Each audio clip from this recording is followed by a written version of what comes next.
come to know Christ as your Savior, there's a new you. And the old you, as far as God is concerned, is dead. The old you was crucified with Christ in this miraculous moment of when Christ died on the cross. The old you was crucified. You know, before you came to know Christ, you were on the throne of your life. You were your own Lord. You did what you wanted to do. You said what you wanted to say. You went where you wanted to go. You dated who you wanted to date. It was all about you because you was on the throne.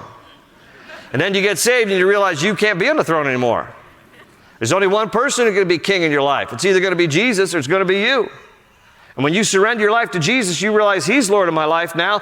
I got to count that old person dead. The old person that sinned against God, that ran around, that did what everybody wants to do before you have any conviction about right or wrong, because you're just living however you want to live. And then you come into relationship with Christ and you realize that's some sinful stuff.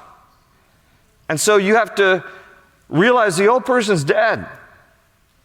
Now, for those of you who are Christians, and that's probably the majority of you, and you're here today and you're like, wait a minute, the old person of me is dead. Why am I still struggling? Right? Have you ever thought that? Like, I'm supposed to be dead, and yet I still struggle with sin every single day. Why is that? Here's why.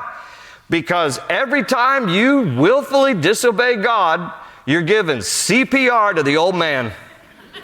That's what you're doing. You're like, wait, the old man's dead. Yeah, but every time you sin against God, it's like you're going. That's what you're doing. You're reviving the old man or the old woman, and that old man and that old woman wants to dominate you, okay? Because therein is the battle. Hey, my spirit's regenerated. I want to please the Lord. Yeah, but the old man's supposed to be dead. You keep giving CPR and oxygen to because you like doing what you like to do.